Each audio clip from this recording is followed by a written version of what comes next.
Fala, gente, tudo bem com vocês? Sejam muito bem-vindos a mais uma aula aqui do nosso curso de termologia. E hoje a gente vai começar um assunto chamado transmissão de calor. O calor existem três maneiras que ele pode passar de um corpo para o outro, de um ambiente para o outro, e a gente vai começar a analisar o primeiro, que é a condução térmica.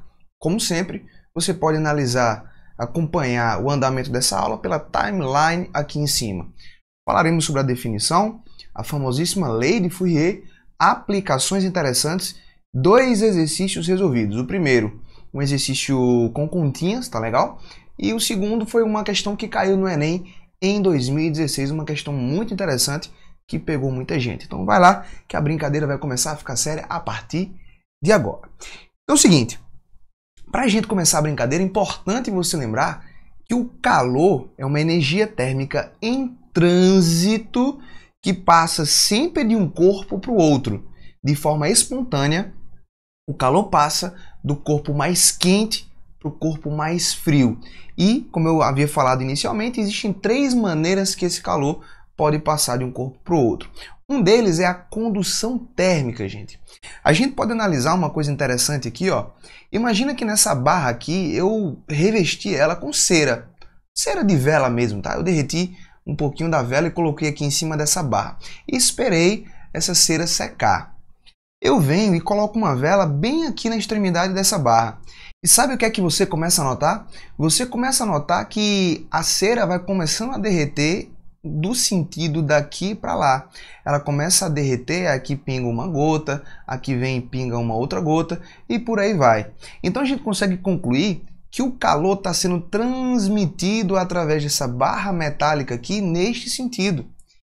É isso que é a condução térmica. É quando o fluxo de calor ele passa átomo por átomo, molécula por molécula e ocorre predominantemente nos sólidos.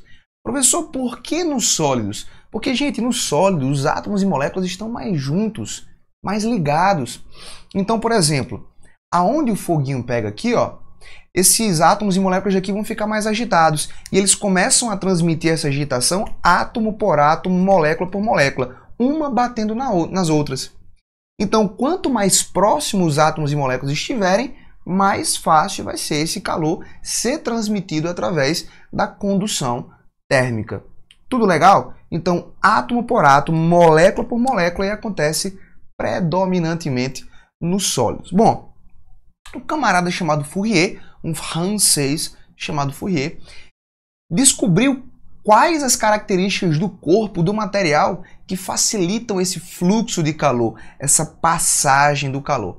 Então, inicialmente, vamos definir fluxo da seguinte maneira. Fluxo de calor é a rapidez com que uma certa quantidade de calor atravessa uma superfície.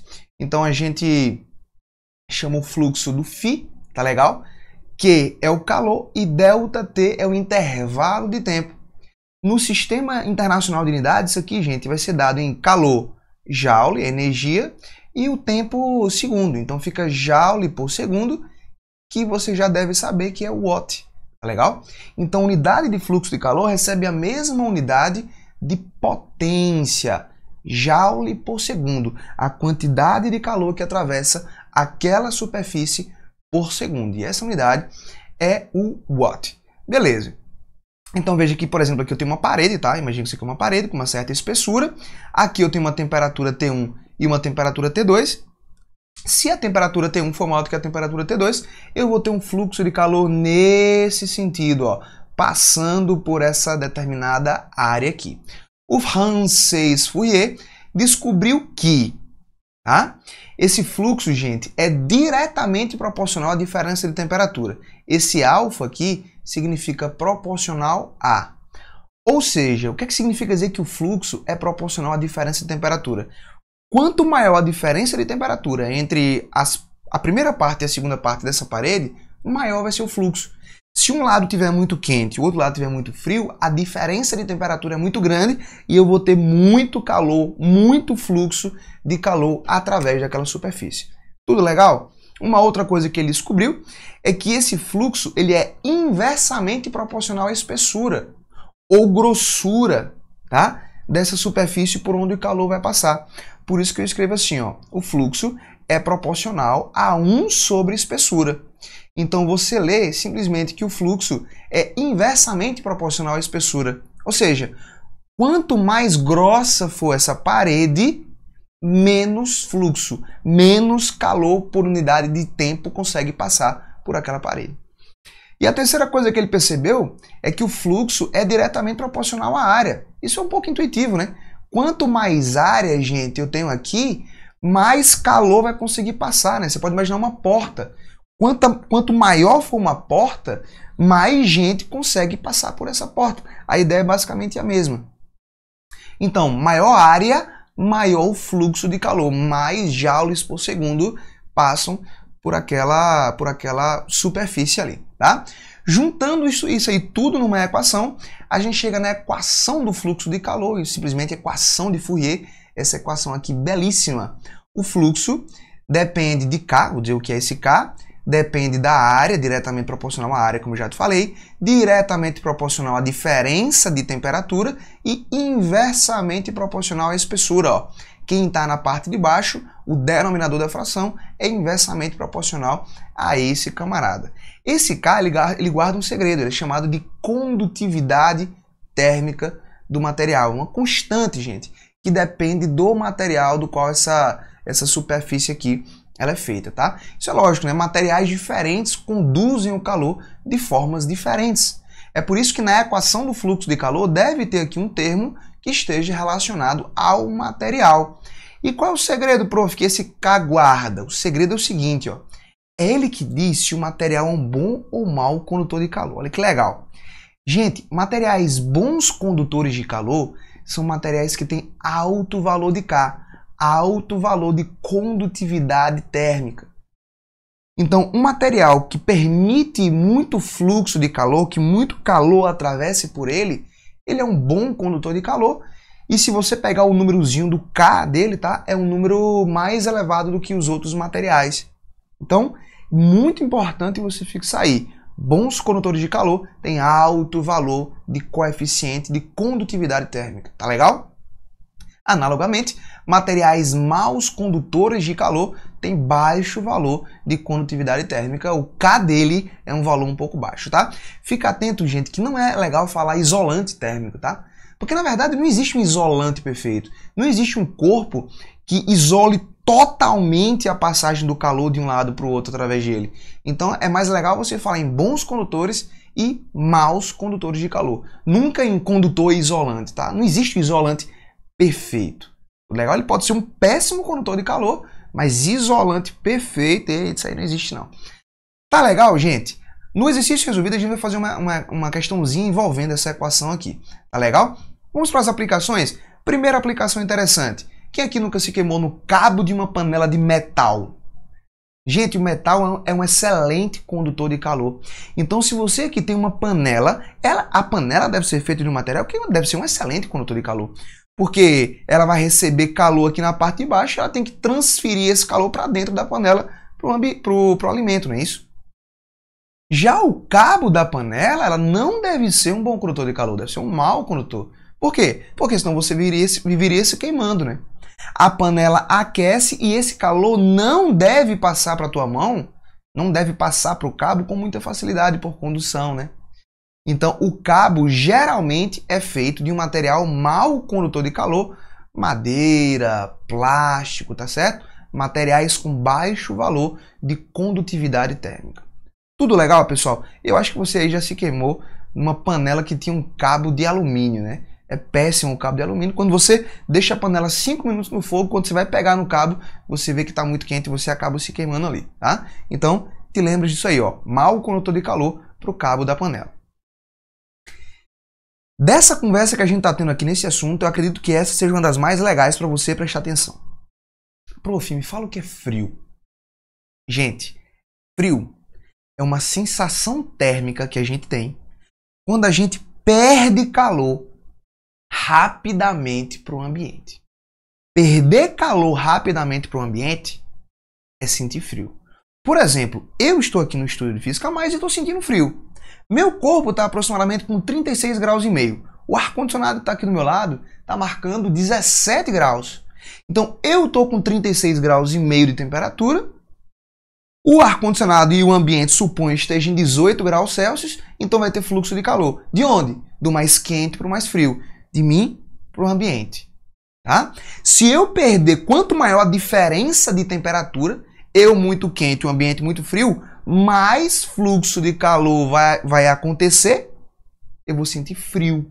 Eu vou sentir frio, perder calor rapidamente. Então tá aí a definição, ó. Sensação ocasionada por uma perda rápida de calor para o meio. E aí, o nosso camarada aqui, ó, saiu de uma escada de madeira, colocou o seu pezinho no piso de cerâmica e teve a sensação de frio. Por que isso acontece? Vamos supor que a madeira e a cerâmica estão no mesmo ambiente, tá? Então elas estão em equilíbrio térmico com o ambiente. Se elas estão em equilíbrio térmico com o ambiente, significa dizer que a madeira e a cerâmica têm a mesma temperatura. Mas por que quando eu coloco o pezinho na madeira e o pezinho na cerâmica, eu sinto que uma está mais gelada do que a outra? Essa é a pergunta interessante.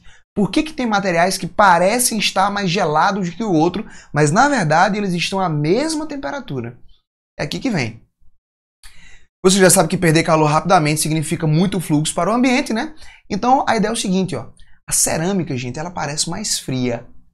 Se ela parece mais fria, é porque ela ocasiona maior fluxo de calor de você para ela. Você perde calor mais rapidamente para a cerâmica. Por quê? Porque o K da cerâmica é maior do que o K da madeira. Aquele K, o coeficiente, né, a condutibilidade térmica. Gente, a cerâmica é melhor condutor de calor do que a madeira. Então as duas estão na mesma temperatura. Só que quando você coloca seu pezinho na cerâmica, como ela tem maior condutividade térmica, vai ter mais fluxo do seu pé para a cerâmica do que do seu pé para a madeira. Aí o que é que acontece? Você tem a sensação de ela estar mais gelada. Mas na verdade ela está na mesma temperatura. Tudo isso se dá por causa do K da cerâmica, que é maior do que da madeira, do que o K da madeira. Então a gente tem a sensação de ela estar mais fria. Tá legal? Uma outra aplicação legal são os agasalhos, né? Quando você fala, vou colocar esse agasalho para ele me esquentar. Isso é fisicamente errado. Tá? Agasalho não esquenta ninguém. Agasalho dificulta a troca de calor entre você e o ambiente. Lembra que sentir frio é perder calor rapidamente? Então, se eu coloco alguma coisa em volta do meu corpo que dificulta essa passagem de calor, eu vou ter uma sensação térmica mais agradável. Então, o agasalho, eles possuem pelos, bons agasalhos mesmo, de muito frio, como dessa aqui, ó. Ele possui pelos porque os pelos armazenam ar e o ar, gente, é um péssimo condutor de calor. Ele tem baixa condutividade térmica, dificultando as trocas de calor entre a pessoa e o ambiente. Por que o ar é um mau condutor de calor? Porque as moléculas estão muito afastadas, né, de um gás. Então é muito difícil que essa molequinha transmita sua energia cinética para outra molequinha, porque elas estão muito longe. Então bota na tua mente, tá? O ar é um péssimo condutor de calor. Então os pelinhos do agasalho servem para armazenar ar e dificultar a troca de calor entre você e o ambiente. Tudo bem? Uma outra coisa, eles são grossos, espessos, né? Então fluxo de calor e espessura são inversamente proporcionais. Muito espesso, pouco fluxo de calor, maior conforto térmico. Tá legal, gente? Muito bacana essa aplicação aí. Essa aqui é uma aplicação segredo do Física Mais, tá? Fica bem atento que poucas pessoas comentam isso aqui. Eu peguei aqui o motor de uma moto. Gente, motocicletas podem ser aquecidas por um líquido, né? Ou pelo ar, o próprio ar. A motocicleta tem uma certa velocidade, o ar bate ali no motor e acaba refrigerando ele. Por que o motor tem essas dobrinhas aqui, ó, essas curvinhas aqui? Por que ele não poderia ser plano, igual essa parte aqui? Tem um segredo por causa disso aí, tá, gente? Essas curvinhas fazem com que o motor tenha uma maior área de contato com o ar. Aumentando a área de contato, lembra da equação de Fourier? Quanto maior a área, maior será o fluxo de calor. Então o motor acaba perdendo calor mais rapidamente para o ambiente e ele acaba baixando sua temperatura, ficando regular. Tá legal? Então olha só, os motores de motocicletas em geral são refrigerados a ar. Dessa forma, é conveniente que eles apresentem aletas ou sulcos que aumentam a área de contato entre o motor e o ar correntes, facilitando as trocas de calor por condução, vide lei de Fourier. O que é que a gente precisa lembrar da lei de Fourier? Quanto maior a área causada por essas dobrinhas, maior será o fluxo de calor, então ele perde calor mais rapidamente para o ambiente. Tudo legal? Bacana, hein? Questãozinha para a gente resolver agora bem simples, olha só. Uma pessoa segura uma barra de ferro de comprimento 50 centímetros e a área de seção transversal 1 vezes 10 a menos 4 metros quadrados, mantendo uma ponta no fogo, conforme mostrado na figura a seguir. A condutividade térmica do ferro vale 60 watts por metro grau Celsius. Considerando que a ponta exposta ao fogo está a 400 graus Celsius e a outra a 150 graus Celsius, estimar a taxa de transferência de calor ao longo da barra no regime estacionário. Muito cuidado, fera. Essa palavrinha aqui, ó, regime estacionário, tá? Geralmente as questões trazem isso aí no regime estacionário. O que é que isso significa? Regime estacionário significa dizer que o fluxo de calor é o mesmo em todos os pontos da barra. Então, se você pegar uma certa área de seção transversal aqui, ó, existe um fluxo de calor. Se você pegar a mesma área de seção transversal em um lugar diferente, eu vou ter o mesmo fluxo de calor.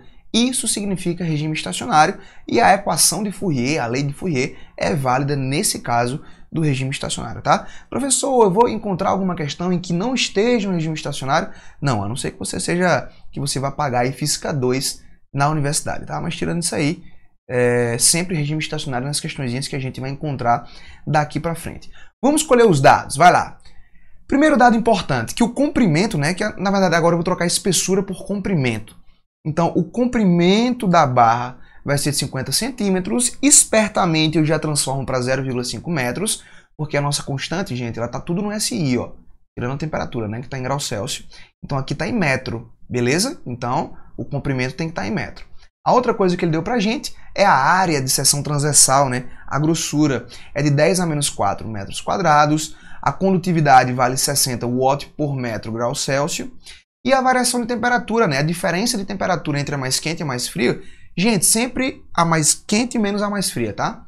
Então, se a mais quente está a 400 graus Celsius e a mais fria a 150, a diferença de temperatura será 250 graus Celsius. A gente precisa agora tudo jogar dentro da lei de Fourier, Ka dt delta T sobre L. Lembrando, eu troquei o E, que era a espessura, a grossura, por L, tá? O comprimento da barra. Não tem problema algum em fazer isso. Substituindo os valores, fica bem simples agora. 60, que é o K. A área, 10 a menos 4. Diferença de temperatura, 250. E o comprimento, 0,5, tá? Fazendo essa continha, gente, 60 vezes 250, isso aqui vai dar 15 mil.